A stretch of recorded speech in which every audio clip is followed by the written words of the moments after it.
Vendredi 5 mars 2021, bonjour à tous et merci de nous suivre dans Matin Bonheur.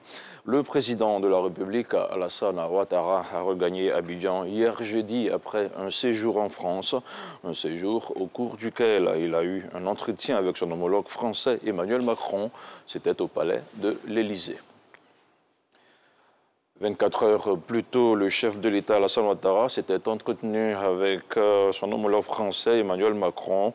Les échanges ont porté sur la coopération bilatérale entre la Côte d'Ivoire et la France, ainsi que sur des questions régionales et internationales. On regarde le compte-rendu de Jérôme Kofi Aboula. Les présidents Ouattara et Macron à l'Élysée, le chef de l'État ivoirien y a été reçu par son homologue français ce mercredi.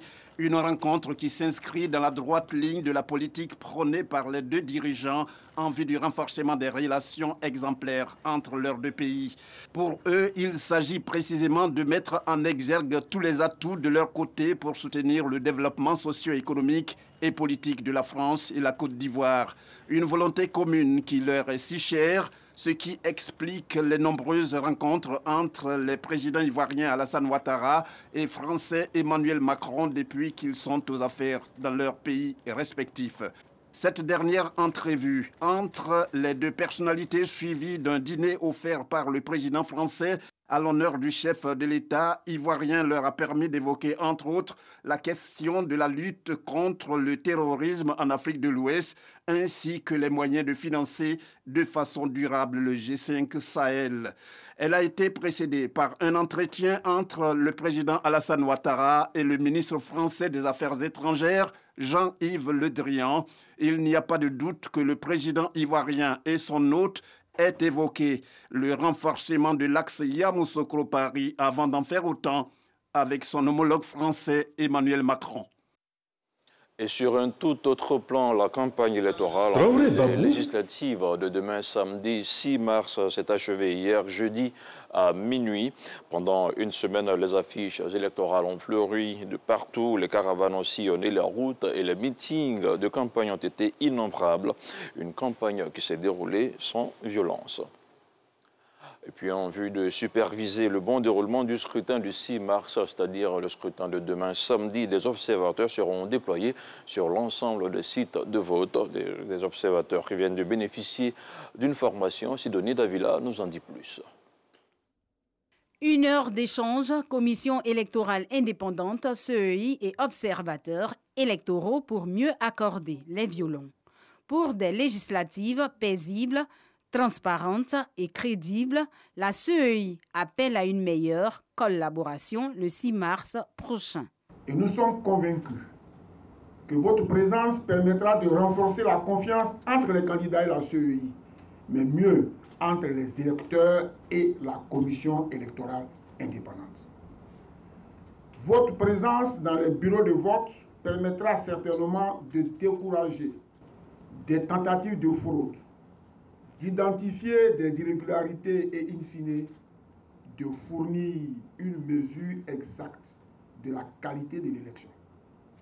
Composé d'une cinquantaine de missions d'observation, ce sont plus de 7000 observateurs nationaux et internationaux accrédités par la CEI qui seront déployés sur toute l'étendue du territoire lors des élections législatives prochaines.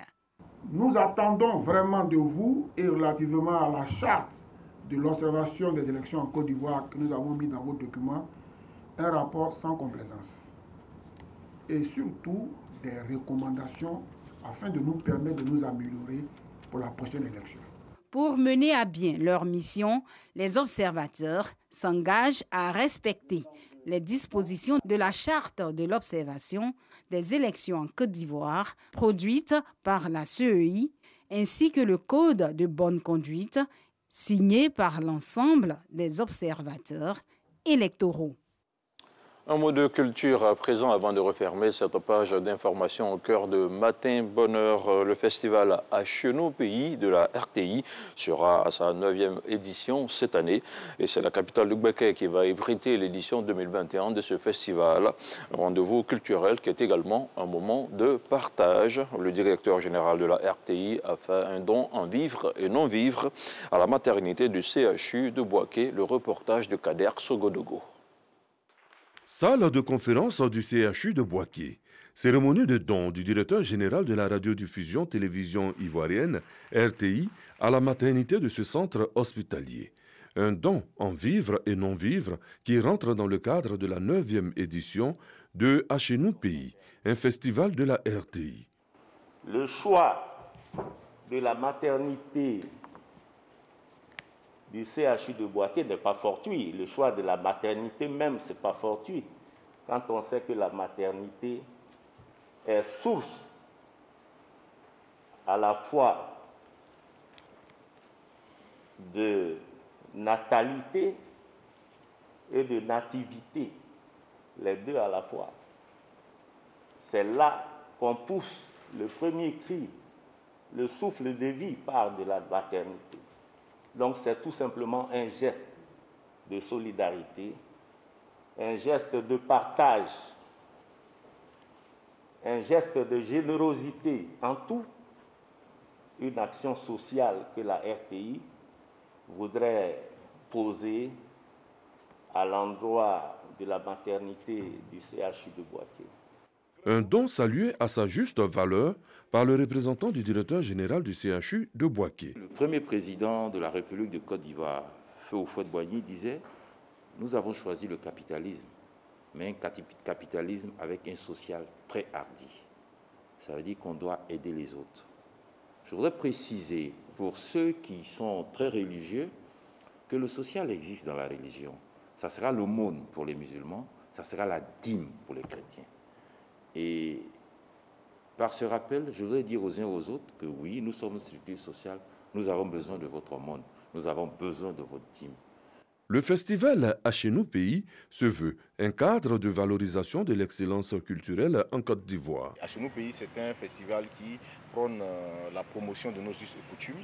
Et comme on a eu coutume à le faire depuis la première édition, on parcourt les différentes régions et on choisit les meilleures danses de nos régions qui viennent pour l'apothéose. Et à Bouaké, nous serons donc là présents. Le petit piment, c'est le choix des artistes. C'est les artistes qui ont été cooptés pour le festival.